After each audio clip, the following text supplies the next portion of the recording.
It may be a challenging day. It may be the fact that we have to figure out how to get 24 yards of concrete from the bottom to the top, and it was muddy and snowing. That type of drama, it looks like it's impossible. And we all put our heads together and we come up with that solution and we get it accomplished. There's no better feeling. As an employee of a ski resort, those are the types of days that you just treasure. Welcome to the storm.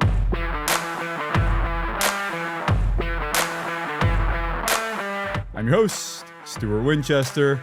Waterville Valley, New Hampshire is one of the biggest and nicest ski areas in New Hampshire, and it's on its way to getting a lot bigger and a lot nicer. We're going to get into all of that today. First, thank you all for being here, especially my paid subscribers who have transformed the Storm into a sustainable small business. To support my mission of independent ski journalism, please upgrade to the paid tier at stormskiing.com. You can do that anytime. You can also support the Storm by picking up some merch at our store, stormskiing.myshopify.com.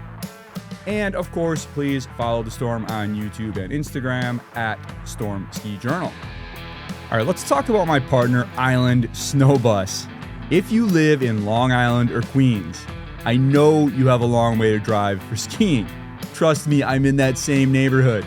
If you're tired of waking up in the middle of the night and driving up to the bump alone, and then driving home by yourself at the end of the day, give Island Snow Bus a try.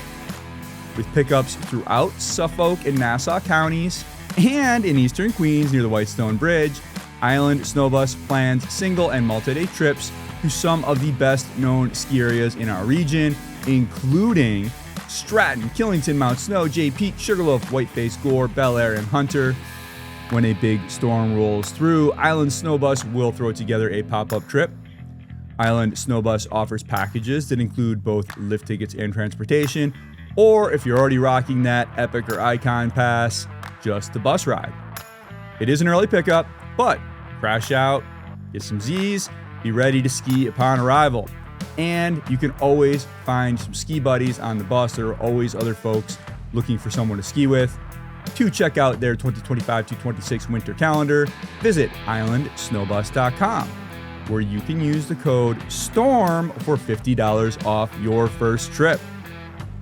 All right, I am so fired up to talk to you about Slopes. Slopes has been a part of my ski day, every turn, every run since 2018, and I am so fired up to have them back as a partner for the second consecutive ski season. If you're not familiar with Slopes, it is an incredible ski tracking app. It compiles your stats by day, by trip, by season, or by lifetime. Also very cool, real-time tracking of your friends while you're at the hill, including this year, me, as I am working as a product ambassador for Slopes. I am skiing all across America this winter, as I do every year, and if you track me down, I will hook you up with some Slopes stickers. Follow me on Instagram at StormSkiJournal to see where I am skiing on any given day, and hopefully we will cross paths and take a run together. If you want to try Slopes, you can claim a free premium day pass by clicking on the link in the article that accompanies this podcast on stormskiing.com. After that free day, you are going to want to have premium Slopes all the time. I am plus 300 days and counting lifetime on the app. I absolutely love it, and I am fired up to have them back as a partner for the second consecutive year. See you on the hill. I know you're here because you love skiing as much as I do, and you also probably hate traveling with skis as much as I do, especially when you mix in an airport. For me, that means anytime my family goes from the East Coast out to the Rockies, we have 4 ski bags, 4 boot bags, 4 suitcases, and 4 backpacks that we have to haul to the airport. This is a pain on so many levels. First, try fitting 12 bags and 4 passengers into a taxi, even an XL Uber. Second, half the time when you get there, the airline clerk person doesn't know that 1 ski bag and 1 boot bag counts as 1 bag, not 2 bags, even though that's been airline policy for decades. Third, once you get off the plane, you can spend up to an hour. I've spent even more waiting for your ski bags at baggage claim. So, you know what I did when my family and I flew to Colorado this year? We used ShipSkis, and it was incredible. The service picked up the ski and boot bags and suitcases a few days in advance. When it was time for our flight, we just jumped into a cab with 4 backpacks, something we've never done before. And when we landed at Vail Eagle Airport, we walked right out to our rental car. Our bags were there at the hotel waiting for us. I was skiing by lunchtime. Fast forward 12 days, we checked out of our hotel in Aspen and we just left all our bags in our room. And they showed up a few days later at our apartment in New York. I am not exaggerating when I say that this changed our entire vacation. I am usually a total stress ball about airports, but this completely shut all that down. It made me happier, which made everyone else happier. ShipSkis also ships golf gear. It is an incredible service, and I liked it so much that I want to share it with all of you. ShipSkis is giving listeners of the Storm Skiing Podcast 20% off orders at ShipSkis.com with the code STORMSKI. That's code STORMSKI at ShipSkis.com. All right, let's roll right into episode 225 of the Storm Skiing Podcast. Tim Smith, President and General Manager of Waterville Valley, New Hampshire. My guest today has been President and General Manager of Waterville Valley, New Hampshire since 2015. With 10 lifts serving a 2,020-foot vertical drop on 265 acres of skiable terrain, Waterville Valley is one of the largest and tallest ski areas in New Hampshire. Prior to joining the Waterville Valley team in 2014, he spent time at Crotchet, Hidden Valley, and Beaver Creek. He is a good friend of the Storm, making his second appearance on the Storm Skiing Podcast. Tim Smith is my guest. Tim, welcome back to the Storm. How is life up in New Hampshire today? Pretty awesome. I mean, we're taking off right now. Got snowmaking going.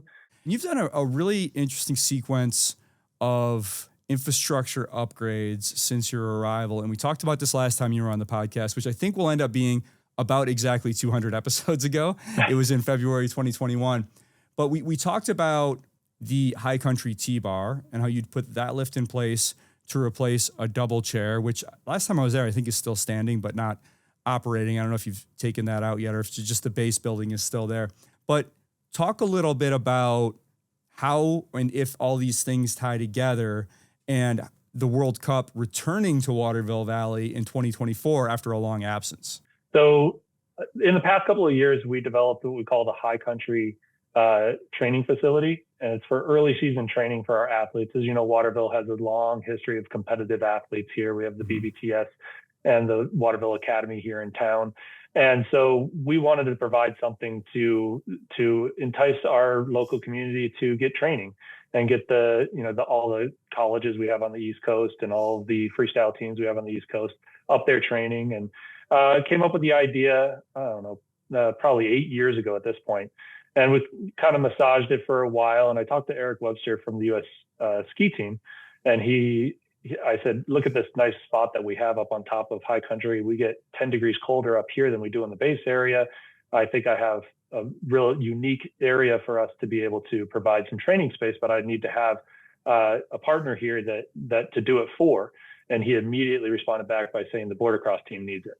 Mm-hmm. The first year we made so much snow, we ended up putting in a big air jump and caught the attention of the U.S. snowboard team. And last year we had the big air guys come out here and build a very large jump, 60 foot by Charles Beaconsdale.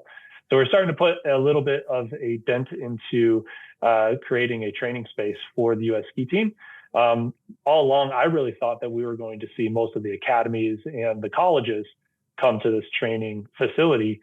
Little did I know, we've gotten quite a bit of recognition across the United States, even across the world, as producing a really good service for early season training. So now we're concentrating on making the best facility we can with a border cross course, some little mogul lane, some freestyle jumps, and some freestyle park elements, and about 6 lanes of technical ski racing. So the high country lift is gone. We did take that out the year that we put the T-bar in. The towers have been gone for quite a while. The bottom terminal is still there. We do have plans of renovating that into part of the training facility.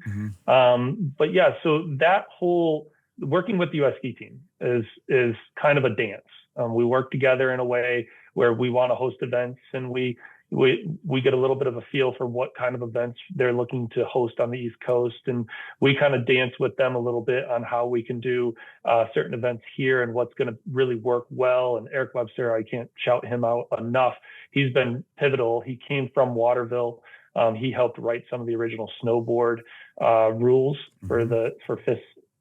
So he's been very pivotal in knowing our terrain, knowing what we can do, and trusting in us to be able to do these events. We started right when I first became the general manager by hosting some rev tours, by hosting the national freestyle, hosting a national the finals for Alpine. So we've done quite a bit with the team, and as we grow and change and morph into different things, they morph with us. So the high country facility was when Eric was here looking over things. We talked about possibility of doing that. It took about 3 years after that before we started making steps towards that direction. But it really does help with the vision of the resort. As you know, the president general manager and working with my ownership, we make this vision, and then we see how the tides are changing and what we can do strategically with our mountain compared to our competitors. And we make those changes, and we do have a long-term eye on the prize. Our ownership really wants to make this a long-term investment for the sake of the resort and the community. So you brought back the freestyle events of the World Cup. Can you talk about that, Tim, and how that ties into Waterville's heritage of World Cup and freestyle? Sure. So freestyle is kind of a unique thing here for us. So mogul skiing and the freestyle movement really did start here. We had the first instructional program for freestyle, and then we hosted one of the first large scale events. And there's some debate over which one was the actual first freestyle event, but we hosted one of the first, and we did have that freestyle program the year before that, actually. So that's why we call ourselves the home of freestyle skiing. That was back in the 70s, and the likes of Wayne Wong and all of those great Paul Fosey, all those guys came from here, and they were, excuse me, I'm going to correct myself, because Paul Fosey was the ski school director, not in the freestyle. I want to make sure I get that right, because the history here is very important. But we had this long history of these freestylers that were, hot dogging around the mountain and developing, because of our competition background with the World Cup and having John Fry and Tom Corcoran and all of those people develop all these events here and really push the envelope with the Alpine World Cups and all of the freestyle movements of those days. That really cemented a lot of history in that freestyle. Now you go fast forward through decades, and you've got the snowboard movement that came here with the Boneyard being the first terrain park, and freestyle skiing really came here. And athletes right now on the US ski team that come from Waterville, the Hendersons, Grace and Hunter Henderson, which we're really looking forward to seeing them compete this year. But we have this long competitive history and this deep passion for freestyle. One of my first meetings that I ever took was with Nick Preston. Walked into my office, and he was Hannah Carney's coach. He walked in my office and introduced himself and asked where I thought we should put the moguls for the season. And I said, you need to tell me this. You're the best coach in the world right now, and you need to tell me where you think this should go. And he said Lower Bobbies. Okay. So that was the first year we put the Lower Bobbies course together since 2000 when they had the nationals. Okay. And as soon as we got it together, it was just perfect. It fit the fifth specs almost exactly. The first athletes that were to ski it, I believe that was Rosemary Bowl that year. They all were very intrigued by the course, and that kind of led into the nationals, and then the nationals led into the World Cup, and that brought the World Cup stage back to Waterville Valley, which was awesome after being gone for over 20 years and having that hiatus from Alpine into the freestyle. And freestyle is a very, very spectator-friendly sport.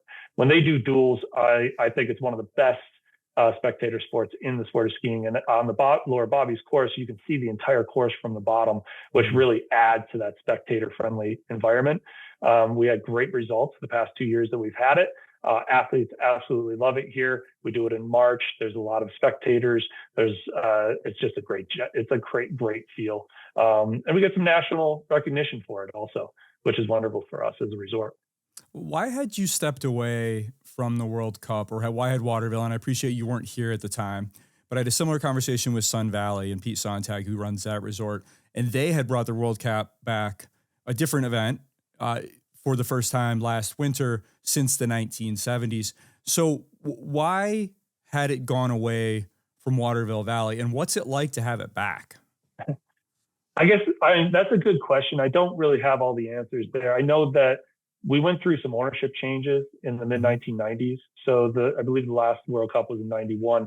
And then in 90 through the early 90s and then into the mid 90s, we went through some ownership changes. It went from Tom Corcoran and Waterville Valley Company to American Ski Company and so on, and to Booth Creek and so on. I think it just kind of lost some energy there and probably lost a little bit of the connections that you have to make as an operator. And I'm not exactly sure where that disconnect ended up happening and why they didn't move forward in that way. It probably was a strategic choice by the ownership at the time. So I'm not exactly sure, but I know our ownership, that was one of their strategic plans, was to bring back high level competition. It was one of the things that I was directive towards me, was to bring back high end competitions. And is that going to be annual now? Because you've had it for 2 years straight now, right? Yeah, so I wish it would, but this year, unfortunately, we're not going to be able to host it this year. The Olympic schedule doesn't work with the World Cup schedule. So there's been some changes and modifications to the schedule. It's a very tight schedule this year, and unfortunately, we weren't able to host it. Tim, do you feel like when Waterville Valley got away from hosting World Cup events, and specifically this freestyle, do you feel like it drifted away from its heritage a little bit? Because the modern Waterville Valley, up until you started doing this again, was not really known as a free skiing haven. You'd think of Mount Snow or Loon as these terrain park meccas in New England, and Loon's right up the street from you. So do you feel like Waterville had drifted away from that during corporate ownership? And now with the World Cup, do you feel like you're getting some of that energy and some of that reputation back? I don't know if I'd say that. I think in the late 90s, early 2000s, Booth Creek was under ownership of the resort. And if you think of those days of Snowboard Magazine and all of that, there was a huge push in terrain parks. And we were on the forefront. Waterville was one of the best resorts for terrain parks at that time and age.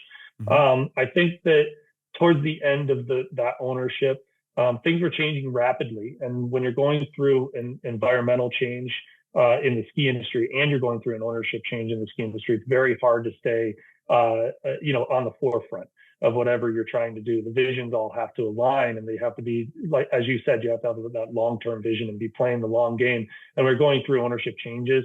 It's really hard for a company to adjust. So I think we lost a little bit of that push forward during the Booth Creek days on specifically things that were more related to the history, like the Alpine and the moguls.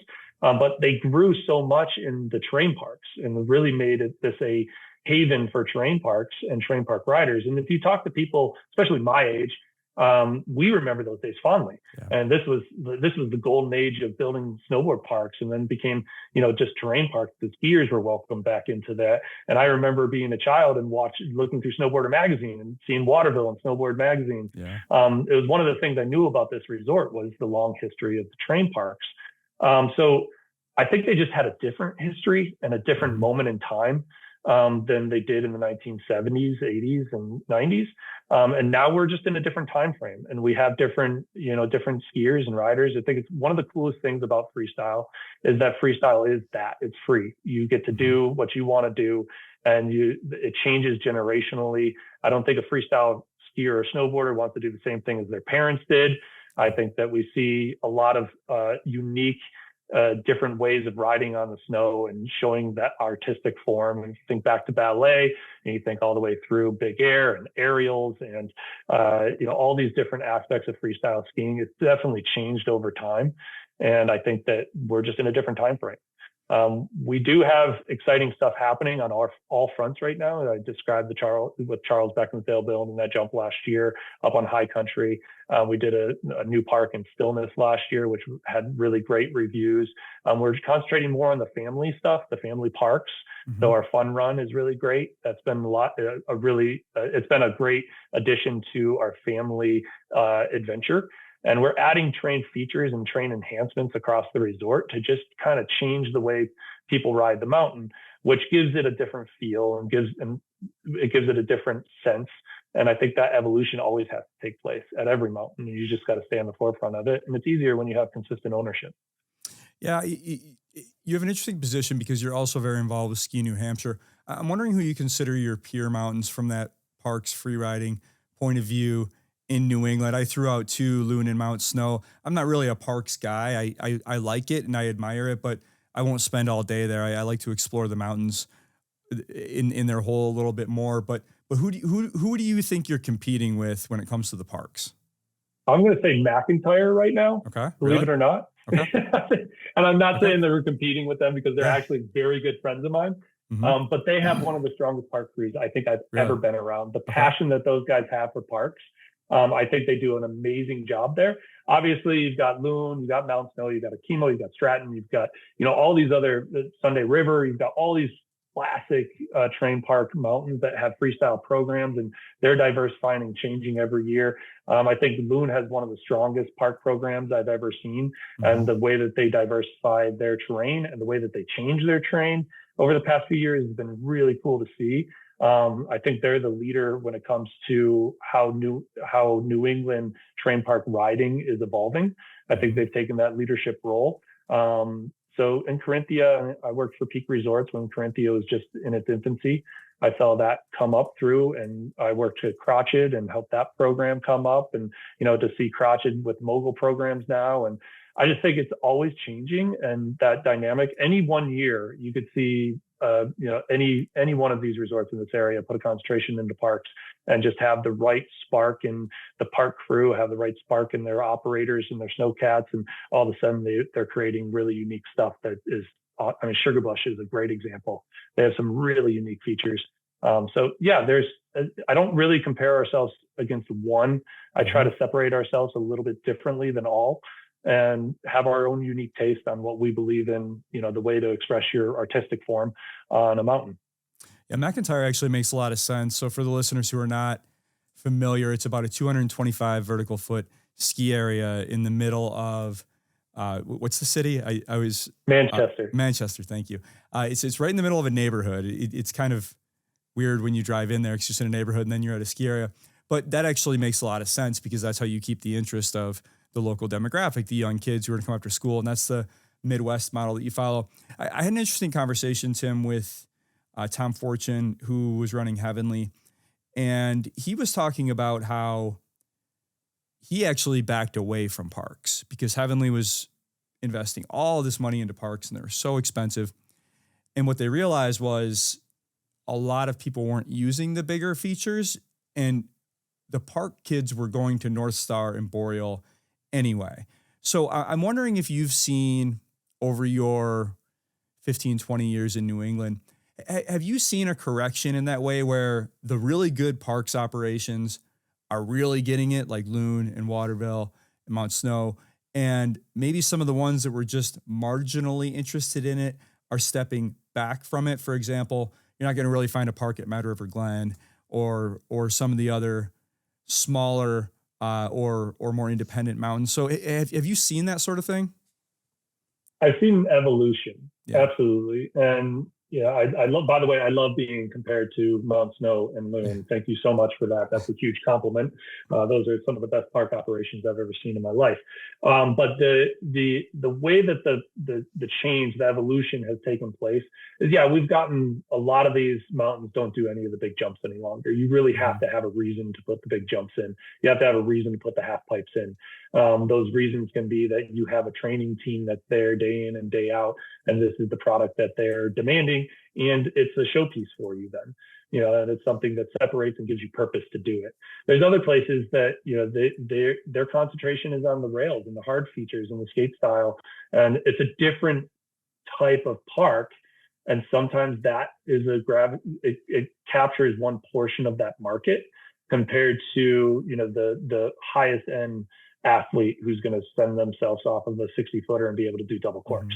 So you have this big change in the parks realm. It used to be, if you could build a 30-foot tabletop, you could build it and they would come. Nowadays, it's different. Everyone can build that. Everyone can do it. Now you just have to have a reason to build what you're building. And I think that's what's making the parks and the train enhancements across the industry just that much more interesting, because people are just, like taking their parks completely out and adding, their concentration now is on a wooded type area that they think they're going to be able to capture some of that market from. Every operator has just become very, very wise in their customer demographic and being able to drive down towards that customer that they're really driving towards. And some don't have parks in mind for that customer demographic, and that's fine. I think that's great. Honestly, I think that's really good for our industry. It's healthy. How about half pipes, Tim?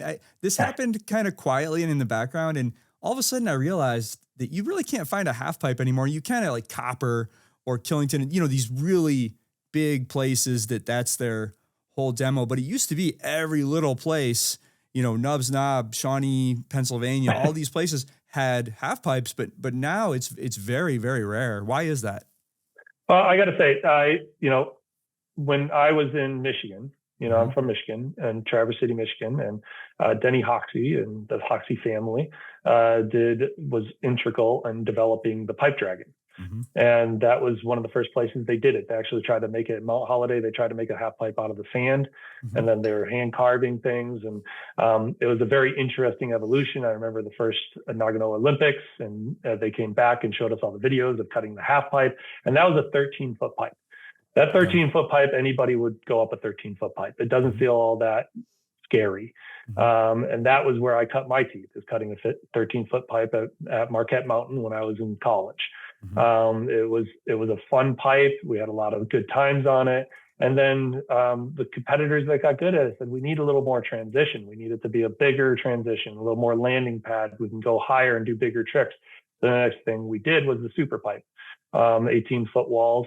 That was a little more intimidating. You started seeing less people venture into the half pipe with that 18-foot wall. Then we evolved from there and went to the 22-foot Olympic pipe. And with that, with the 18-foot pipe, we were pushing the dirt out. We figured out how to make the 13-foot pipe turn into the 18-foot pipe. We still had a lot of demand for it at that time. The snowboard was in its prime. Everybody was riding it. And then 22-foot pipe, I think, came along right at the same time that snowboarding kind of waned off a little bit. And we saw less people venturing into those half pipes. And a 22-foot pipe, to go up a 22-foot wall, you have to be going very, very fast. I thought, my own opinion, I think that really deterred a lot of people from participating in the pipes, which meant you saw a 22-foot pipe sitting out there, 18-foot, 22-foot pipe sitting out in your prime terrain, and no one's riding it. So a lot of resort operators said it's not worth it any longer. The cost of maintaining this, the cost of continuing on with these pipes just isn't worth it. Big Air started taking off.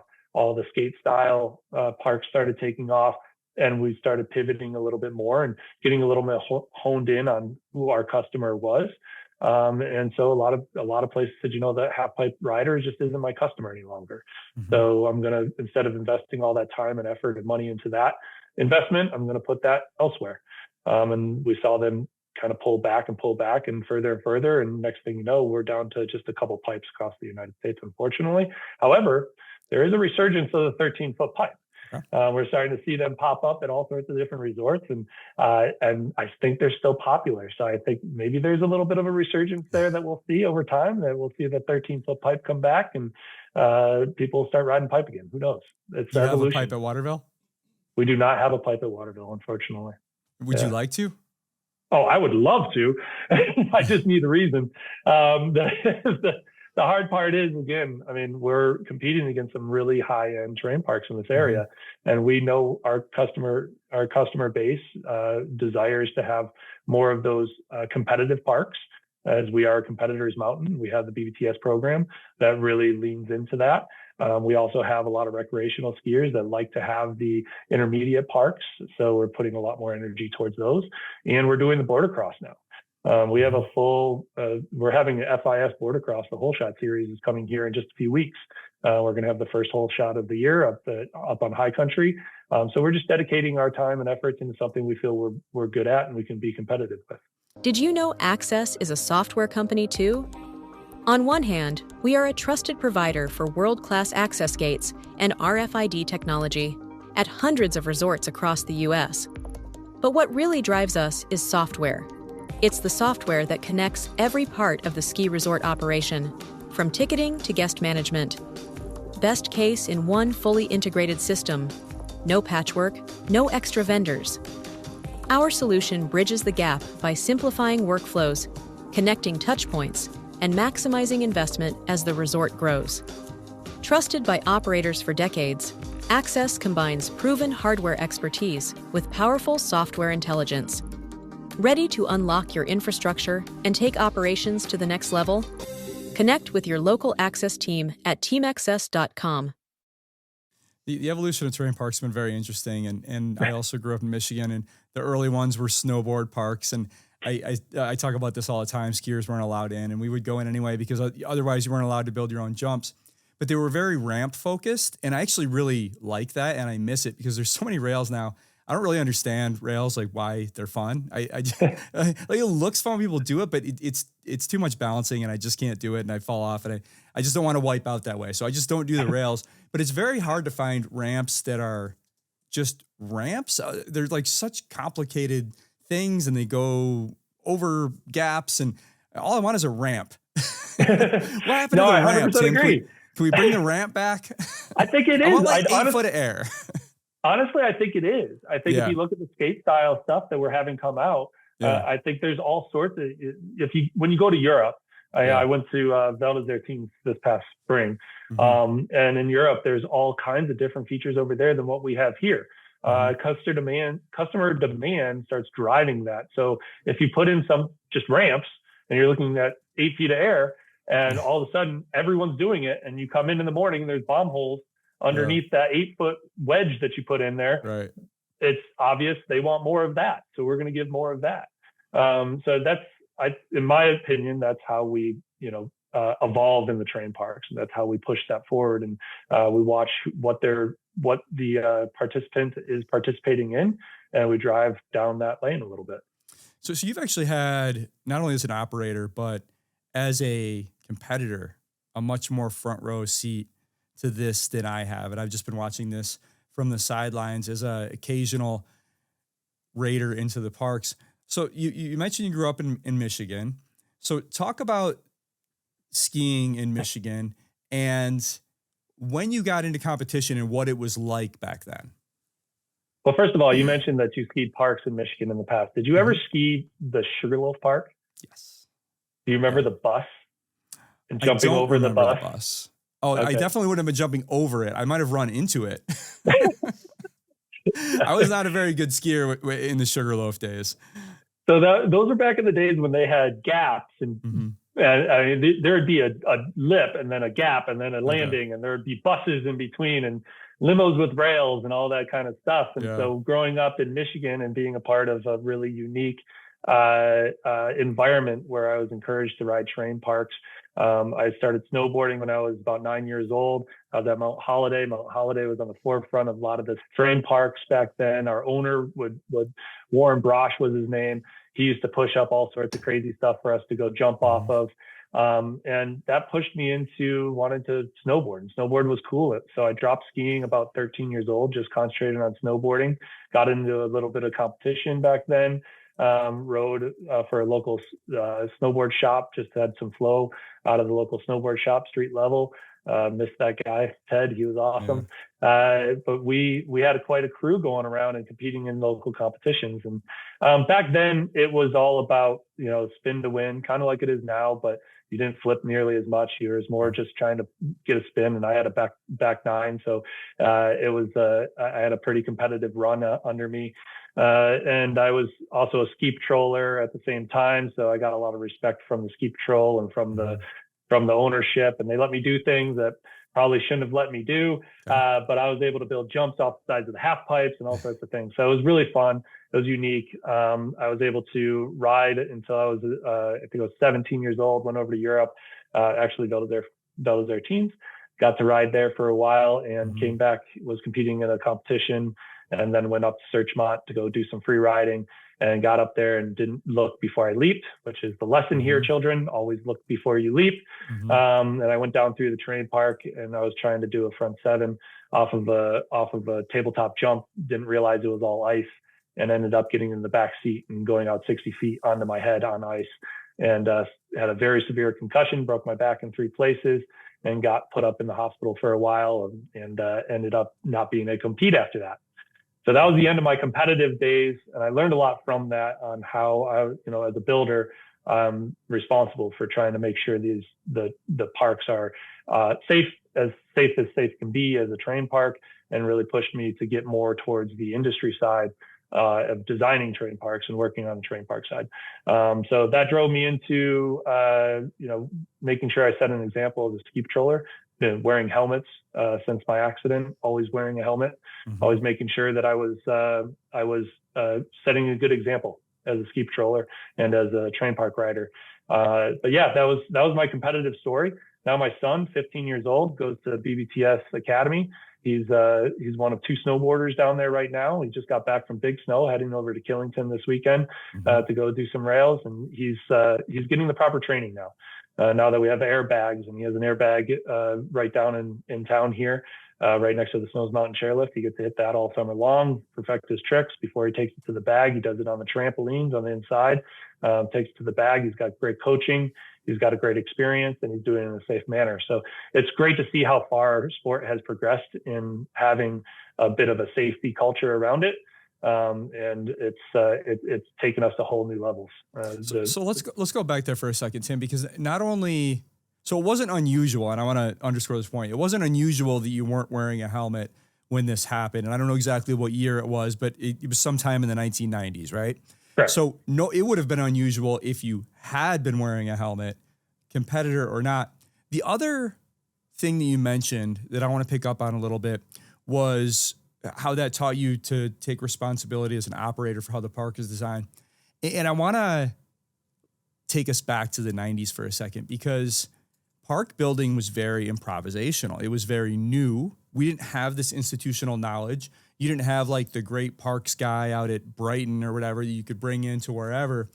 It was all just people kind of building ramps and trying things out. And you also didn't have the internet to share things and to see what everyone else was doing. It was ski videos a couple times a year. Talk a little bit about that version of park and skiing and how it evolved out of that into what it is today. Oh, in some forms, I feel like that was a heyday of terrain parks. And it was so the art of riding the snow, you had the same art when you were in the snowcat. You were building things that probably shouldn't be built with the type of snowcat that we were using back then. Right. I don't know how many bogey wheels I blew off of snowcats. I don't know how many different cats I broke in half from, doing some of the maneuvers that I was trying to do. But it was really an interesting time. And, the Mount Holiday days when Warren was pushing with an LMC, pushing up jumps with the Triflex LMC, and everything was rounding out to, going into the 275 that I was operating at Beaver Creek and operated at Marquette Mountain. The BR 275 was a Bombardier product. That was a better product for it, into the piston bully, park bully, and what you were able to do with that. And that's really where, once again, the business is following the customer, and as the customer of snowcats, the industry, the snowcat manufacturers, started following what we were doing with the snowcats and fixing those, getting those cats up to the rigorous, intense things that we were doing in them, and building them strong enough to handle what we were trying to do with them. So that changed how the snowcats were doing. At the same time, you had terrain park designs coming up, and you started doing things like cutters camps and build-a-parks and getting people together, because we didn't have the internet. We were trying, MidwestSkier.com. Remember those days? We used to communicate through that. And we used to share pictures and talk about it. And then you do the super parks, the Midwest Super Park that we did at Marquette Mountain, where we brought builders together and we talked about different things we could build and how we could build it. And then, the juices all got flowing. It's very artistic and very unique, but we made a lot of mistakes. Yeah. There is no reason someone should build a quad kink into a down rail. That's like, it shouldn't happen. But we did it plenty of times. And we're still doing it, and there's still that artistic form, but at the same time, there's a lot more background now, a lot more tools that we can use to make these features better. We know there's ways that we can set them into position that's better. We have some guidelines that we're working with that allow us to have some, just not necessarily railroad tracks, but more of just like a general path through the woods, allowing us to stay within a little bit of a path that's already been set. We have some guys who have been doing this for decades. We have some amazing people out there that are willing to teach and willing to instruct our younger generation of CAT operators and train park managers on how to properly maintain a park, on how to properly, build the features and how to make them so that they're not only rideable and fun, but also in a safety orientated manner. So it's definitely evolved. I really like where train parks are right now. I really like how we're starting to see the Midwest come up with these rope tow parks that are just absolutely crushing it and doing laps like no one would ever believe. I was doing a little backstory on that one. I did one at Hidden Valley, Wisconsin, when we first started that up, and I had a rope tow that was doing 1,200 feet per minute. It was faster to go uphill than it was to go downhill. And that was one of the first rope tow parks that I ever built. And it worked out great because you just get these hot laps. You get that repetition. Stuff that we didn't have back then, but now we have a really solid base on how to build these and how to, adapt to where our customers are taking us. Did you say Hidden Valley, Wisconsin? Hidden Valley, Wisconsin. I couldn't figure out which Hidden Valley you worked. Well, is that called something else now, or did it close? It's closed, unfortunately. Okay. I was there for 2 years. It's just south of Green Bay, just outside of Two Rivers and Manitowoc. So it's right in that population dense area of southern Green Bay. It had 175 vertical feet, 1 chairlift, 3 runs, and we had 4 rope tows on the hill. Yeah, it wasn't operating for, I think, 3 or 4 years before I got there, and we got it back up and running in those 2 years I was there. Great time. I had the privilege of doing that twice now in my life, with Mount Holiday and with Hidden Valley. And it's so exciting just to bring a resort back from, the mothball. So when are we getting a high-speed rope tow at Waterville Valley, and where are you going to put it? Oh man, I wish I could figure that one out. I have so many different ideas for that one. But I would love to put one in. I just don't have the perfect scenario for it. I have a lot of ideas. I think I could probably build like 12 of them. But I need to focus and concentrate on the projects at hand. I do think there is a very strong desire for rope tows in our industry. And I think that they have a really great place to fill in some of these gaps, especially with the density that we're skiing these mountains at, and how quick, accessible, and how much uphill capacity they have. They still have the most uphill capacity of any lift, because you can just go right back to back with it. So the line's always full, and you can get a lot of people up and down very, very quickly with them. Yeah, I've been really impressed touring around the Midwest the last couple of years at these high-speed rope tows, and I talk about this all the time. I'm curious because you've been really forward-thinking, I think more so than almost any other, if not any other, large ski area operator in the country around surface lifts, and you're putting in a new one this year, actually, and I want to talk about that in a moment, that T-bar. But why do you suppose that ski areas have been slower on the uptake on rope tows? Do you think it's because you have to staff it in that labor? I mean, maybe we could change the rules a little so you don't have to necessarily have them monitored all the time. Maybe AI could do some of this stuff. I don't know. Or is it just consumer preference and consumers are just not going to go for it? What are your thoughts on why we haven't seen, because rope tows cost nothing? Yeah, I think it's the evolution. I think there's an evolution of the lift, just like everything else in the ski industry. I talked about snowcats earlier. We can talk about lifts all day too. There's an evolution that's happening in the lift industry. We're seeing more rope tows being put in again, and especially in the Midwest. And we're starting to see it come out east. We're starting to see a lot of rope tows. Corcoran's just put one in. I know the Mighty Mac is talking about putting one in. I know that we have Tow Pro out there putting them in, and they're come up with a really unique way so you can move the rope tow throughout the season. I think that's absolutely amazing. So you see that on the low end of the lifts, and then on the high end, you got the new lifts coming out with the tri-cable and the bi-cables out of the big manufacturers that are allowing for much larger spans in between towers and all these great things. So the evolution of lifts, I would say back in the late 80s, everyone was concerned about getting high speed. It was a game changer. That was absolute game changer for everyone to be able to ride a high speed lift and get all that terrain off of one lift. It goes a little bit further, and you start seeing the fixed grip not really coming around as often, but eventually the fixed grip kind of finds its place in being a mass carrier and having that, you're not necessarily doing laps on it, but you're getting from one place to another, and it's maybe not your primary lift, and you start seeing things of the secondary and tertiary lifts systems and what exactly fits best for that. And you start getting these thought processes in managers' heads and general managers and ownership's heads about, okay, is this really the right type of lift for this area? Yeah. And I think that's really what it's coming down to, is figuring out what exactly is the right type of lift. And it's an evolution in our industry that's really exciting to see, because not everything has to be a high speed 6-pack, and not everything has to be a high speed 8 or a tram. But there is a place for those lifts, and there's a place where those lifts make sense, and the huge capital investments those lifts make a lot of sense, and they will drive the customer visitation. But a high-speed rope tow can do the same. A high-speed rope tow can drive visitation because you specifically target at a specific market, and you use that to drive that market, and that changes some of the customer bases that you have, which drives a different customer base or enhances what you already have. So I think it's really dependent on the manager and the operator of those different areas to determine what is the best lift system for them. It's one of the silver linings in the lift conversation right now, because all we hear is about the price of lifts going up and up and up. And there's only two big manufacturers in America. You, of course, have found a third manufacturer, which we'll talk about in a moment. Those rope tows, Rick Schmitz, who runs 3 small skiers in Wisconsin and uses high-speed tows, his number was 4,000 skiers an hour. And I've heard numbers even higher than that. So let's talk about your new lift, Tim. Tell us what you've been working on and what it replaces. Sure.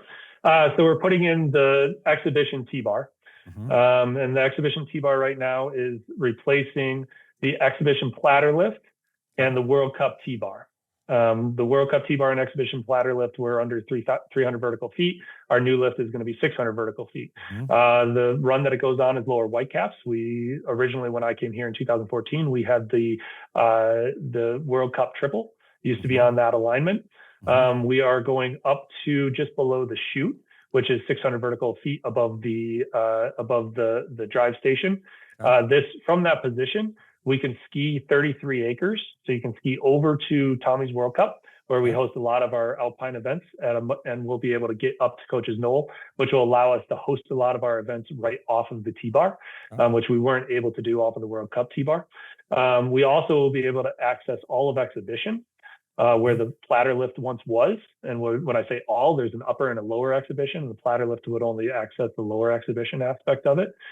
So this T-Bar will give us more access. It also goes at twice the speed of our old T-Bar and our old platter lift. So we get an increase in capacity of almost double, even though we're removing 2 and only putting 1 in. It also allows us to expand our night skiing operation. So we had about 6 acres of night skiing where we're using generators. We started this during the COVID era. Mainly, it's kind of funny, the local school needed some place to train. And that was my kicker to say, let's do this. And we started getting the high school team to train here. And then we started doing night skiing after MLK through President's Week for our guests. And we saw a dramatic change in our guests' research scores on Alpre. As soon as we started skiing at night, our guests were much more satisfied with the nighttime activities that we had instead of maybe calling us a sleepy little town with not much to do at night. All of a sudden, we had a lot of respect from the night skiing and the night tubing that we do down in town, and really changed the atmosphere. So we found that it was working for us in multitude of ways. When we decided to do this T-bar, we decided to add in that additional 6 acres above. So all of exhibition will be lit up, and all of Lower Whitecaps will be lit up. This allows us to light up our NASTAR run. So we're enhancing our beer league this year for Thursday night. We're also going to host some college night that night. We're hoping to do some terrain park competitions on that night. And it's allowing us to bring back our famous exhibition terrain park. We removed the exhibition terrain park a number of years ago. It wasn't working for us, and we just weren't paying homage to what the exhibition terrain park was in the 1990s and early 2000s.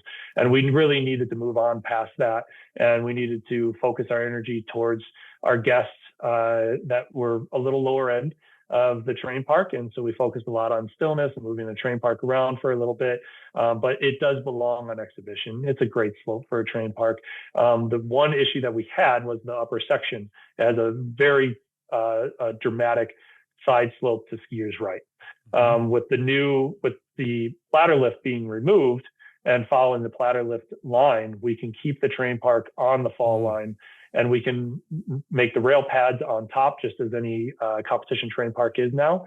Concentrate with keeping the rail pads up top, 3 rail pads leading down into 2 larger jumps.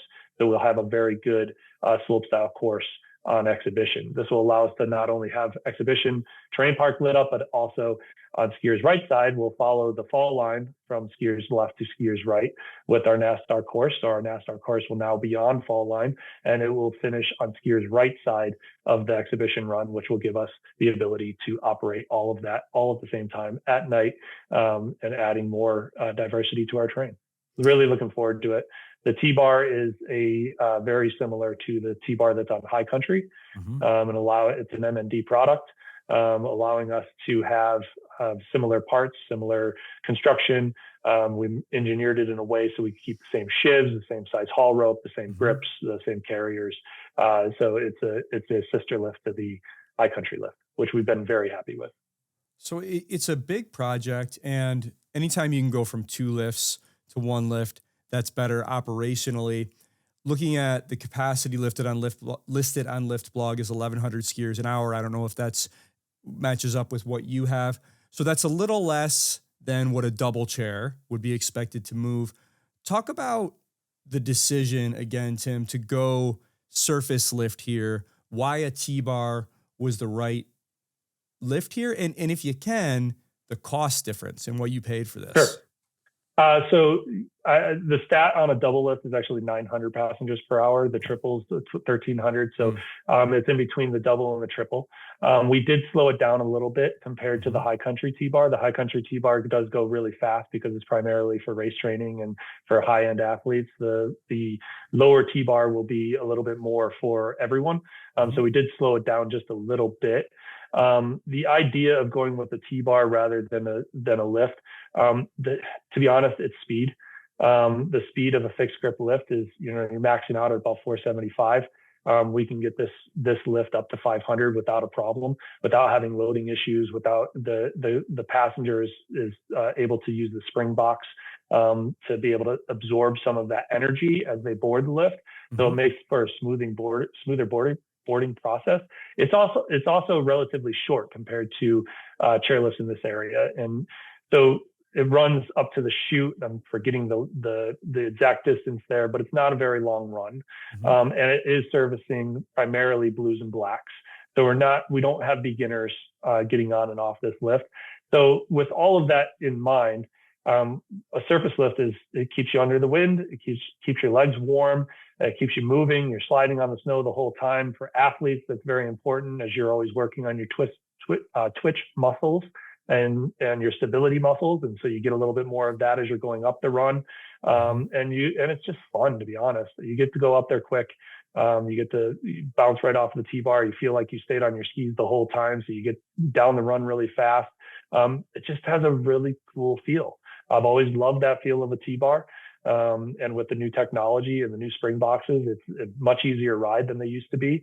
With our new grooming, it's much easier to keep the tracks clean. We actually moved our lift shacks to the downhill side of this T-bar, unlike the high country T-bar, which I wish we would have thought of when we did the high country T-bar, because it makes it much easier to maintain that track when you can just drive the snowcat right up it. So we're learning things. The T-bar of today is nothing like the T-bar of the past.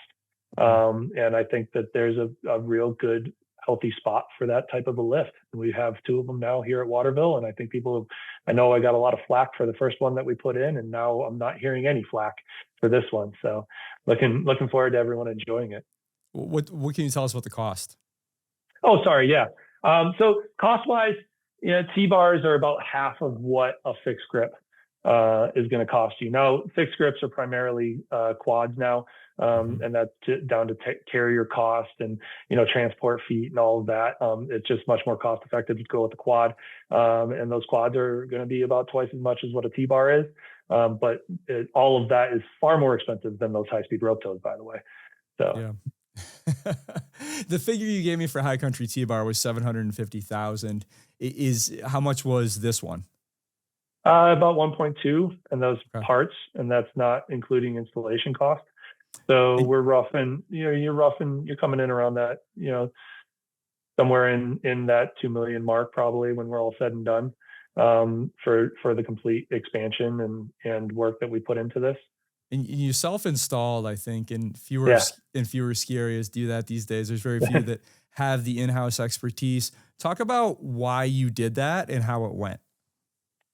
Yeah, so the self-installation, that's it's near and dear to my heart, of being out of the Midwest and seeing Warren Brosh put in the yellow lift and watching the evolution of places in the Midwest that have to do everything and put that grit into it themselves. Mm-hmm. We are so fortunate with the team that we've developed here. After putting in the high country lift, putting in the conveyors, putting in the Green Peak lift, and of course putting in the Tecumseh lift, we've developed a heck of a... You self-installed Tecumseh? No, we did not, but we worked with M&D, hand in hand with M&D, to install that lift. And as we worked with Skytrack and we worked with M&D on the T-bar, and we, Tim Naku helped us put in that T-bar up top, and I was part of the Crotched Mountain Express lift installation. And so we've had a lot of background, and we've been fortunate enough to draw in some people who have a lot of experience with chairlift installations. And my crew has stayed together through all of these installations, and we really wanted to do this one. We felt it's a T-bar. We got it. We have to be able to do a T-bar. Let's put it together. Let's put our heads together and put this installation in.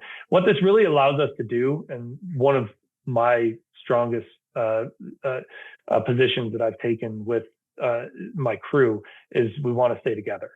Mm-hmm. So how do we get projects, and how do we push the company forward and keep our people and make sure that we have a consistent employment for people to stay here and know that they have a career here? And one of those big things is lift installations. We now have a construction team. We have not only mountain construction team, but we also have carpenters that do construction, not only for our business, but also for local people around town. We've built a heck of a crew that can do a lot and revitalize this resort. We keep them busy. We concentrate on making sure everyone stays busy. In those lean years, we might pick up some bathroom jobs for a local condo. During busy years, everybody comes to the mountain and puts in a chairlift or puts in a T-bar. We stay busy all the time that way, and that really keeps our crew together, which makes us in a position where we can do these types of projects in-house. Our goal here is to maintain that crew. Our goal here is to make sure that we have solid workforce, and we provide a future for our team. So I was talking to Hagen Schultz recently, who is the founder of PowerTech Lifts, and he was saying that every lift is different, even if it's, you have 2 double chairs, and they all present their own unique challenges because every mountain is different, right? And that sounds obvious when I say it, but I think sometimes a lift just looks like a lift. So you have a really good ops blog, and they were telling some war stories on there about putting in this lift and some of the challenges. So talk about this lift, because I think the instinct for most people listening, or just casual skiers say, oh, it's just a T-bar. That is easier than a chairlift. It must have been a simple install. Tell us what it was like and some of the challenges you encountered while you were doing that. Oh, it's been a challenge all along. And I think that any construction project on a mountain where you're fighting Mother Nature, who constantly wants to bring all of your heavy machinery to the bottom, is a challenge. Right. Marissa Preston, who's our operations manager, she's a great writer. She asked this summer if she could start writing a blog. And I said, yeah, I think a lot of people would be interested in that. So she started writing that blog that you're paying attention to. She's been a bit busy lately, so she hasn't been able to keep up on it lately, but she'll get back to it. She really is giving an insight as to what's happening behind the curtain. I think that's important for, as an independent resort, to be honest with the guests and be honest with our customers about how much hard work we're putting into it, and show also to our employees that hard work is not going unseen. It may be a challenging day. It may be the fact that we have to figure out how to get, what was that last week? We had to get 24 yards of concrete from the bottom to the top, and it was muddy and snowing. And so we had to figure out how to do that. And luckily we had the tools and we had the good old grit to figure it out and take it up with the track dump truck and take it up in 3-yard buckets at a time. And we shuffled it all up there and we got it in the hole and we made sure that pour got done. But that type of drama and type of, it looks like it's impossible to do this feat. And we all put our heads together and we work hard at trying to figure out what that solution is. And then we come up with that solution and we get it accomplished. There's no better feeling. As an employee of a ski resort, those are the types of days that you just treasure, at least for me. That's the excitement that you have around figuring out how to do it and figuring out new techniques to pull pipeline up the hill or, pour concrete in a challenging position, try to keep your costs down and try to make it so that you can spend that money instead of spending it on a helicopter to take one day's worth of concrete up there. You can now spend it on, rebuilding a certain facility in your lodge. And we're all working together towards that end. And all these challenges end up making us stronger and a little more grit into our community here. So we like to share it. Quick break here to tell you, if you run a ski area or outdoor brand, you should consider hooking up with my friends at Bonfire Collective. Bonfire Collective is a fractional marketing team that collaborates specifically with ski areas and outdoor brands. They will give your marketing a fresh perspective and better storytelling to supercharge your rebranding or advertising. Bonfire can help you rethink your approach in ways that can turbocharge your business. For example, they took on the marketing at one New Hampshire ski area and doubled revenue in just 3 years. And I am speaking from firsthand experience here. When the Storm was ready to invest in our first ever digital marketing campaign in 2024, I worked with Bonfire to make it happen, and I brought them back for a second round this winter because I was so satisfied with the results. I love working with them because they do great work and because they are great people who are genuinely pleasant to be around.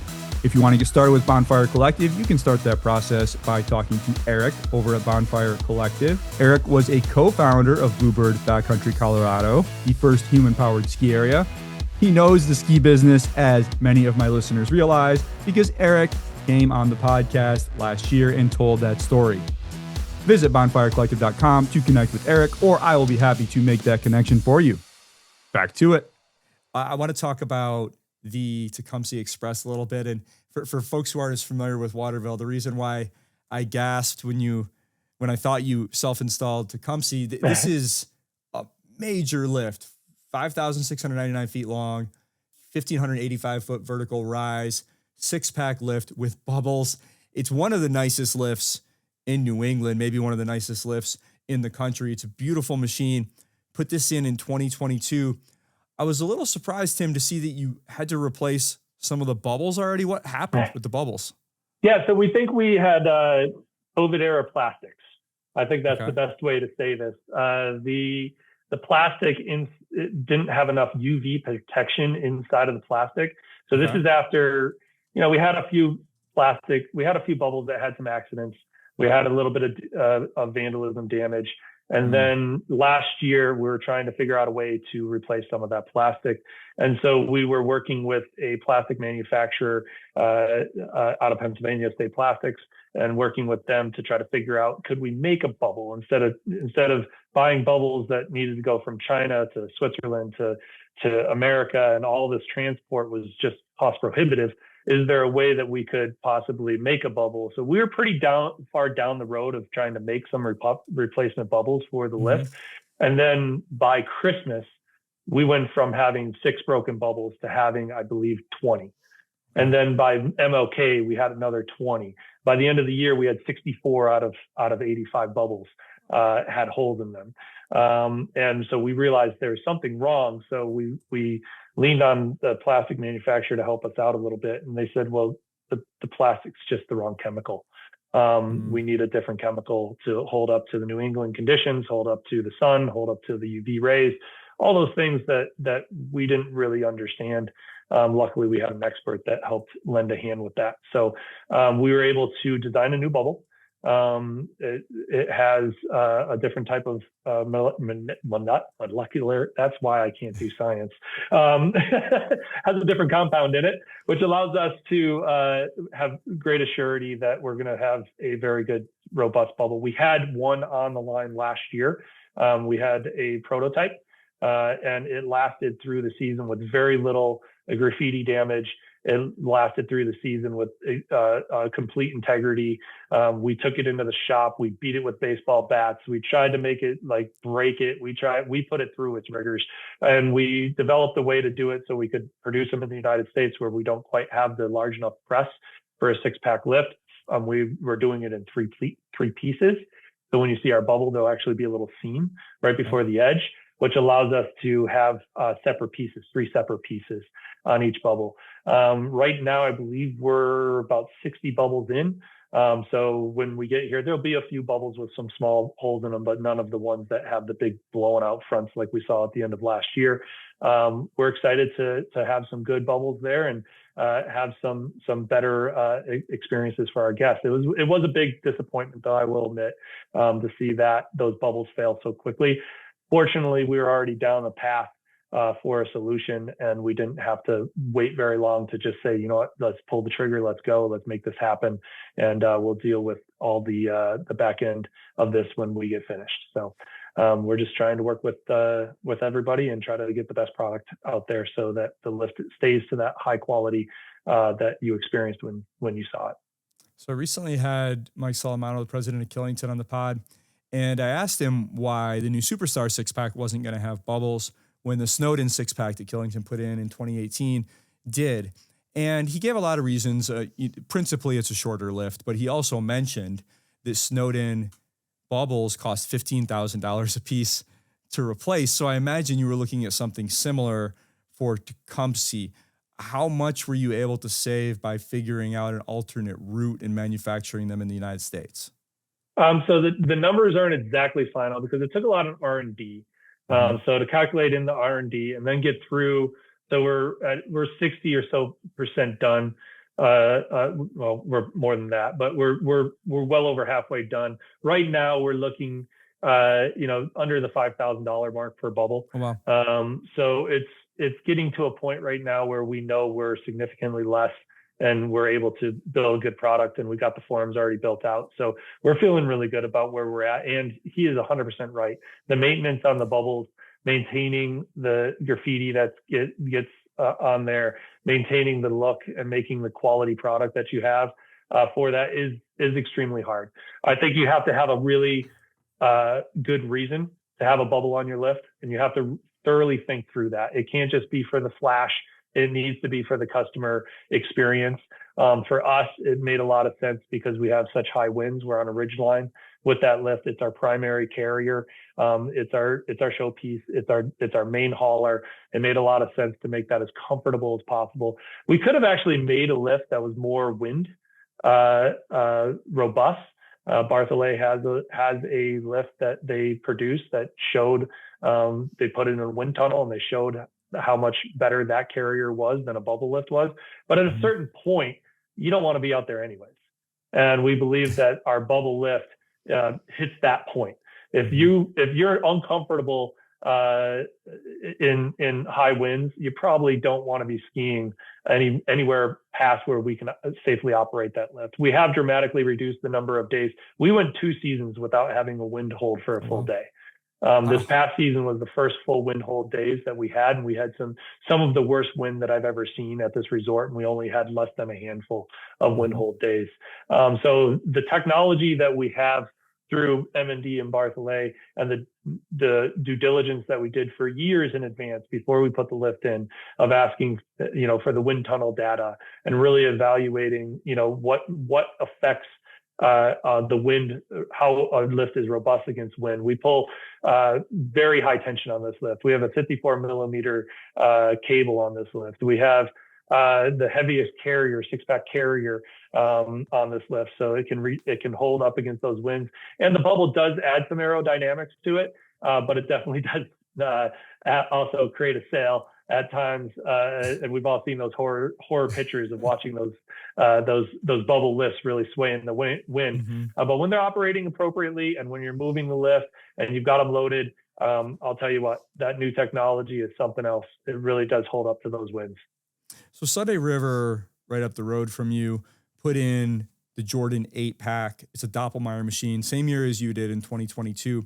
And the way they explained it to me is the bubbles also play a really important part in the wind hold or the ability for that lift to operate in the wind. And in fact, when I was up there on a really bad wind hold day where all the upper mountain lifts were on wind hold a couple of years ago, the Jordan 8 was the only lift running. They hadn't put in the Barker 6 yet, which is the same technology. So the way that I understood it is the bubbles were not only not a hindrance, but they were sort of part of the point and part of why the machine was lift resistant. So I was going to ask, did you consider, given all the troubles you had with bubbles in Tecumseh, just taking them off, or would that have compromised the engineering of the machine to the point where it would have been counterproductive? Absolutely. And it would have affected the guest experience. Okay. And that, first and foremost, that's the most important part for us, is that guest experience. And we do have some New England weather around here. When it snows, it blows, and we want to make sure that our customer is having a good time while they're here, and that bubble really does make an effect on that. Our ownership has been very, very strong on saying that we're going to maintain the bubble and we're going to maintain the quality of service that we have. So no, it was never a thought. It was always, we got to figure out a better way to make sure these bubbles stay in good shape, so we have that quality of product. Wasn't even a question. Yeah, I'm glad you found a solution. I mentioned that you had taken another route on lifts. Doppelmayr and Leitner-Poma are the two dominant lift manufacturers in America. This is an M&D machine, a European manufacturer.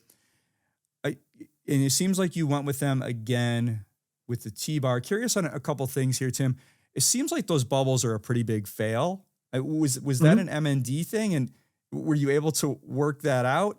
Yeah. And so it sounds like you were happy enough with them to buy another lift from them. Yeah, no, we're super happy with M&D. M&D is not just a partner in lifts, but also in a lot of our snowmaking equipment, a lot of our safety supplies, so a lot of our padding and things of that sort. The M&D is really a global producer of all sorts of products for the ski industry. They're very large in Europe, very large in Asia. And this lift was under a partnership between M&D and Barthollet. Barthollet is a Swiss manufacturer of lifts, and you've heard me mention that multiple times. And the technology in this lift is primarily Barthollet under distribution of M&D. So some of these issues, I'm just going to say it has to be COVID era. We were going through some tough times. These bubbles were produced during a time in China when, things maybe got missed and maybe there was a chemical mist, but I don't know. I'm not blaming anyone about this. Things happen every day. And we are working with M&D, Barthollet, and HTI, because Barthollet is now owned by HTI. And we're working with all of them to come to a conclusion on all of this, but it's not going to hinder us moving forward to make sure we're doing the right thing for our guests. So how sound is the machine itself, Ben? How happy are you with the lift? Very happy. Every lift that I've ever operated has its infancy. When it first gets off the ground, it doesn't necessarily want to walk. And so you got to get it to walk. And so the first year we had the struggles getting this lift to walk. We had to learn a complete new control system, NIDEC control system. NIDEC is a massive manufacturer of control systems worldwide for all types of industries. They have a ropeway division, which is very large in Europe and Asia and other markets, but not necessarily in North America. So learning how to work with all of the sensors. One of the unique design features of this lift, there's only four types of sensors, but there's all kinds of computers behind those sensors. And so all those computers and everything have to talk together. And it was taking a jump from our old lift, which was a 1988 Palma, and going into this new lift, and the technology was a massive jump. It's the difference between being a fixed grip lift and a detachable lift. I would say maybe even more of a learning curve than that. So learning exactly where sensors need to be placed, how sensors need to be done. Of course, you have little issues with things like tachometers and things that, were just in manufacturing that maybe didn't work perfectly out of the box because, they're just new technology, and we had to tweak things and manage things differently. And through that first year, we did a lot of that. It's really unique. The new technology that we have, we can get ropeway technicians from Europe on the phone looking at our lift remotely and helping us make adjustments or troubleshoot remotely from Italy, no problem. So it's pretty unique. Those lessons that we learned over that first year, we cut down the nuisance stops dramatically. And then the second year, we really honed in our operations of the lift, and we started getting into more of the mechanics, really working closely with M&D and working on little tweaks that we could do to make it run just a little bit more efficiently, playing with the speed a little bit more, little gate switches, things of that sort, raking the ramp. We don't have a loading conveyor on this. I think loading conveyors are, hot and cold issue. I believe in a nice snow ramp, properly maintained, can get you right up to that load here very, very easily. Well, it takes a couple seasons to get that ramp exactly right. What's the exact pitch you should put on that? What should be the snow surface or the carpet surface that you have? So honing that in helped us increase the speed. Things about the unload, moving the unload, the unload detection. If a customer doesn't unload the lift correctly, we had that at the 90-degree position on the bow wheel, and we were getting a bunch of nuisance faults off of that. So we moved it at 45 onto the download side, worked much better. All those little tweaks has made this lift production much higher. But the thing that I really love about the lift is that it's simple in so many other ways that the older generation lifts weren't. There's one shiv.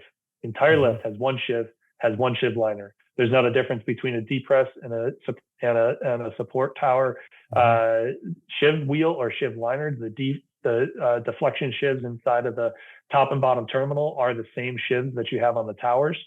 So there's only one shiv in the entire lift. Every lift has every tower has the same setup with where the grease zerts are. And there's really unique accessible grease zerts for making sure that you maintain every surface that needs to have grease. It's very easy to get in there and just put your grease gun right on the zert that you're trying to maintain.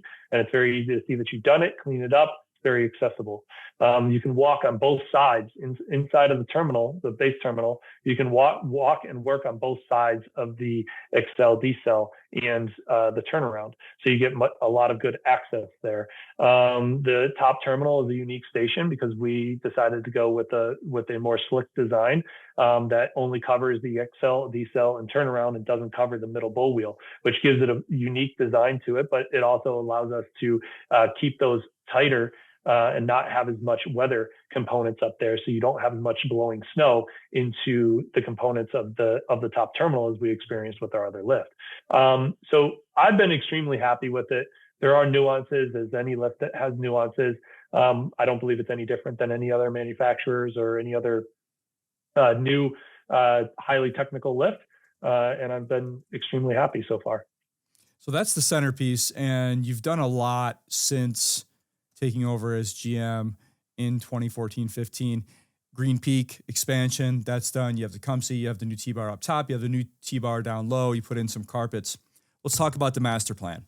So Sure. I want to anchor this to reading over your latest materials around the master plan. I was a little surprised by some of the way that this was framed, specifically around skier visits. And one of the statements on the page said that Waterville skier visits were, quote, well below, end quote, their early 1990s peak and were, quote, consistently declining. I don't know if that was meant to capture a year-over-year decrease over time. And imagine you had COVID spikes and everything else.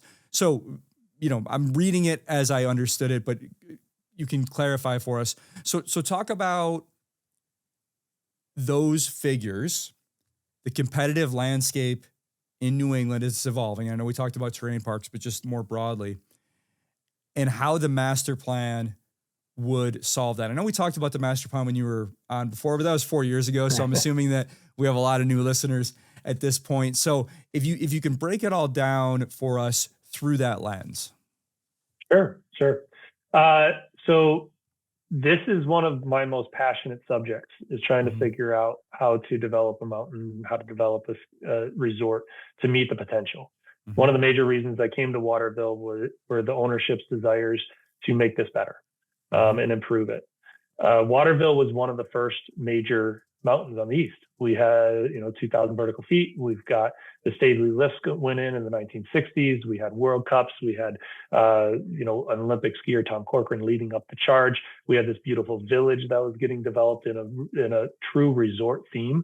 One of the only one of the only towns in the East Coast that's developed as a ski resort. So that was really put us on a train tracks to be able to lead into the 1980s and into the early 90s with just continuous growth and continuous development. We had all the lodges put in that time. 1988, we had the Town Square and the Golden Eagle go in. We had the Black Bear shortly before that. We had all the inns and the conference center, all of that development in town. And then up at the mountain, we had the Sunnyside get developed in the early 70s. We had the development of the North Side in the early 80s. We had the new chairlift being put in 88. We had so much excitement, just constant movement and excitement. It was a great time in the history of Waterville. As we moved through the corporate era, as I call it, and we moved into American Ski Company, and then Booth Creek, you see that the pinnacle of those skier visits were at that time, right when we went into that.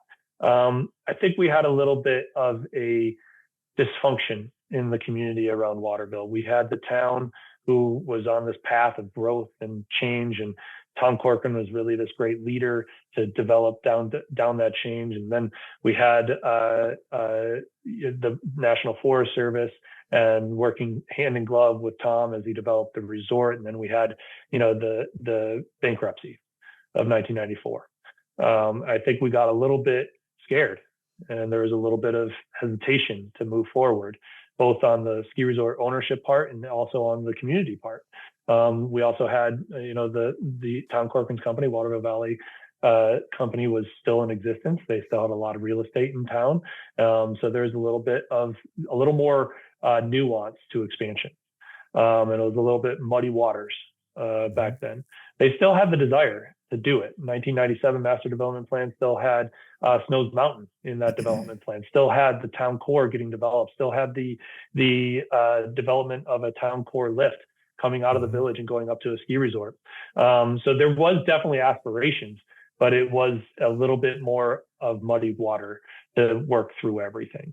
Fast forward to when I come on board in 2014, we have been purchased out of corporate ownership into independent ownership. The Sununu's led that group into acquisition of the mountain. And at this point, it's gone 20 years and we haven't seen much development. We put the high-speed quad on Valley Run in 96, which was a great advancement, but we haven't seen all that much. And we've seen a lot of our competitors grow in that time, including Loon, who was, a brother brand at the time of Booth Creek. So as a corporation, they were doing a great job. They had the North Star, they had Booth Creek, they had Sierra Tahoe, they had Cranmore, they had some great properties. And they were doing what they did best, and they were developing properties and making sure that things ran good. But we did see Waterville take a little bit more of a backseat. You can see it in the skier visit numbers. They maintained a high level of skier visit numbers throughout there, and it wasn't as dramatic of a drop off as we saw as we came into the 2010s. And we started seeing snowboarding come off. We started seeing the change in the demographic of skiing. We started seeing a little bit of a waning in the skiing industry in general. And we probably took a little bit harder than most because of our aging facilities. We really needed to put some money into the facilities, and our new ownership never had owned a ski resort before. So we had to take a little bit of time to get our feet underneath us. Come 2014, I come into a resort that it has extremely passionate employees, extremely passionate ownership, a beautiful ski resort, an awesome community. Everybody wants to change. I couldn't tell you how many times I heard, "Oh, thank goodness we have a young, enthusiastic person, and we need to make some changes around here." Mm-hmm. So, spent a year kind of evaluating that. We looked at Green Peak and just said, that's the right way to go. Let's just kick this thing off. Let's get going. And we went through, I call it the winter of no winter, 15, 16, when we had 56 inches of snow. We came out of that season, and it was a trying time, but we knew the direction that we needed to go, and our ownership stood behind us, and we said, let's go. And we did the Green Peak lift, and then that started the snowball. And that snowball kept picking up steam, and we changed out our snowmaking system, changed out bunch of our lifts. We went from having the oldest lift system in New Hampshire to having one of the newest. And we've been on a track to try to rebuild that energy that we saw in the 1990s, bonding our community back together, which can be a hard thing at times. It's not always pretty. There's a lot of people with a lot of thoughts, but we're all after the same goal. We want to make this resort the best it can possibly be. And we know that we have to work together to do it. We may have different ideas at times, but as long as we can sit down and continue to have conversation, we continue to drive this thing, down the right roads. And I believe we're on a good path. So are you on your way back up now, skier visit wise? Yeah, we're pretty stagnant. A big thing changed too in skier visits, and I think you've mentioned this before on your pod, that we saw that, doing, 250 or 300,000 skier visits may not be the best for 100 and I don't remember what they had back then, but it was 200 acres or so. That creates a lot of overcrowding, and that's not exactly the best experience. And people want to have a little less crowded of a ski slope, especially in the day and age where you have lifts that are flying up the mountain at 1,200 feet per minute. And you've got, people unloading constantly and getting a lot more laps in than they used to. And they're spending more time in the lodges.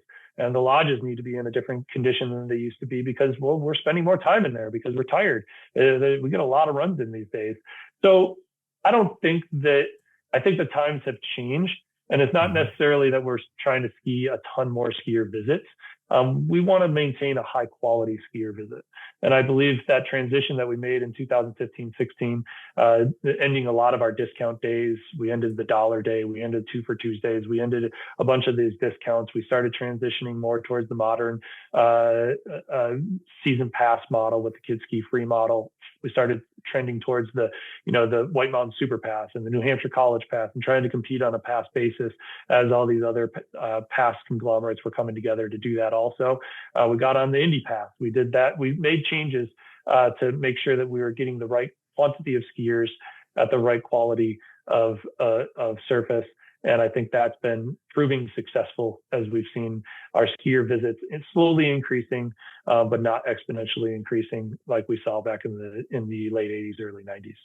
So let's talk about the specifics of this master plan. And you're one of the few ski areas in New England that has more of a Western style planning regimen. And that's because you're one of the few ski areas in New England that is partly on Forest Service land. So you have this master plan that's public, and you have to work with the U.S. Forest Service. And we've talked about the different elements of this before on this podcast. Again, it was a long time ago. The linchpin to me is this gondola that would finally connect that town you talked about to the ski area, which was maybe the original design flaw here. But talk about what you currently believe are the most important elements of this plan, and where you are on the timeline? Because I know the process is very convoluted, but where right now some of those major elements might be. So I don't think it was a design flaw. First off, I'm going to start there because I like to think back to the original 1965, 64 plans that they had here and how they wanted to make the town into a ski community, but we didn't have fast lifts back then. And really the greater ski mountain was up here. So it really made sense at the time for the design that they were trying to go after and the customer base that they were going after. Having an access road come up, we were one of the first bus systems in American skiing that took it from, took our guests up with the bus. That was cutting edge, and that really connected the valley. Now we're in a different age. We have these lift systems that are absolutely phenomenal. We've seen this out west numerous times, how you can connect the residential areas with the resort, and I think it's time to do that. For us, the gondola makes a lot of sense. We have a pinch point here that makes our resort feel crowded. It's our base area. It's a blessing and a curse. All of our runs come back down to one space, and that place gets crowded. And on a busy day, it can feel very crowded. And you can see the snapshots on from our webcam, people talking about how busy it is. Now we have right out of our base area, we've got 3 main haulers with the Green Peak, the Valley Run, and Tecumseh bringing us right out of the base area, and now the new T-bar. So we have a lot of lift capacity so that people move quickly, but that perception is there. And we want to make sure that we have an area where the guests see a little bit more of the relaxed atmosphere that we come to expect at a mountain. And Green Peak Mid-Station will allow us to have that. As the guests come out of Town Square from their lodging, they'll be able to board onto the Green Peak gondola, the town gondola, and it will take them to the mid-station where we'll have simple skier services, nothing crazy, just light cafe type thing.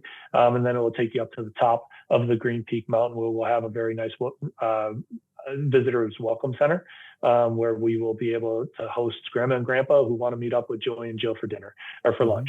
A place for us to bring every type of customer to experience the White Mountains and the National Forest, all 4 seasons too. So it's not just, we're really designing our experience here after making a 4-season attraction to experience the White Mountains. For us, we are on the White Mountains National Forest. We are 100%. All of our skiing terrain is on National Forest. Now, our Nordic terrain is on some private land throughout town. We have 74 kilometers of Nordic skiing that is primarily on National Forest also, which means we have to have that master development plan developed every 10 years. When I first came here, they had a very aggressive start to the master development plan. And we decided to take a little bit of a strategic approach at it to say, okay, what do we feel is going to be accomplishable in the next 10 years? If we were absolutely had no constraints on anything, no COVID happened, no financial constraints, no environmental impact constraints, none of that, what could we do in 10 years? And that's where we started this development plan.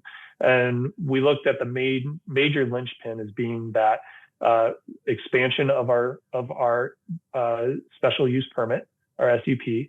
So we needed to move our boundary, and then we needed to get the gondola up from town. I mean, parking is a major issue at all of our resorts. It's not convenient here to park in the parking lots and hike up, and we really need to address that issue through a connection through town with that gondola service. We also know that we have a lot of people that aren't quite as agile as, say, you and I, that want to enjoy the mountain atmosphere also. And a gondola is perfect for them, especially our new gondolas in this industry that allow us to have very easy loading and unloading, and they get to experience the mountains just as much as we do. And also our train diversity. We want to make some changes in our train diversity. We have some low scores in our guest research, and Ski Magazine has scored us multiple times as having low train diversity. So a lot of this is pushing towards having a bigger glade network, having more of a impact there, and also changing some of the way that our beginner skiers interact. We don't have a green off the top of the mountain. And so it's very hard for a beginner skier to really feel that peak experience that brings us all back day in and day out to enjoy skiing. So this answers a lot of those questions. And the project proposal that we have for our EIS is the first step towards completing that master development plan. And so, Tim, is it a foregone conclusion that if this were all to be approved and you built the gondola, you would also build some trails down to town? Or is there a version of reality where you build the gondola so people can get back and forth from skiing to town, ski off Green Peak, ski the rest of Waterville Valley and the legacy footprint all day, and then come back on the gondola? Is that a potential tiered rollout, or do you want to build trails gondola all at once? So the EIS that we have, the project proposal that we have currently, includes roughly 4 trails. It's got one intermediate trail that comes off of the top and goes down skiers right, and we've got a few other that intermingle down low. Those trails are really geared at bringing a better low, intermediate and beginner experience to that section of the pot of the mountain. And I believe it's necessary when we roll out to have that skiing, not just the transport left from the top station. I can't wait to see it all unfold. I'm going to let you go there because I think my editor is already going to have some things to say about the length of this podcast, but I could keep going all day. We'll pick this up at Ski New Hampshire night. Tim, thank you very much. I love watching this place change, and the way that Waterville has grown over the past decade has been really, really cool to watch. So thank you for sharing the story with us, and I hope that this momentum continues for a long, long time. Stuart, I just want to leave it on this. What you've been doing for this industry, over 200 episodes now. I think I was 38. I think you are doing a phenomenal job, and I value not only what you're doing for the industry, but the friendship that you've shown me over the time that we've known each other. So thank you so much. I really appreciate being on your pod again. Well, thanks so much for saying that, Tim. You're welcome anytime.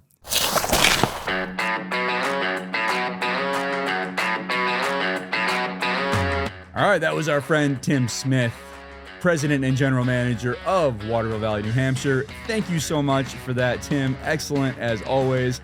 The only regret is that we did not have more time. All right, please follow The Storm on YouTube and Instagram at Storm Ski Journal. Till next time, stay well, stay safe. I'm Stuart Winchester, and I'll talk to you again very soon. The Storm Skiing Podcast is a Quicksilver Films production.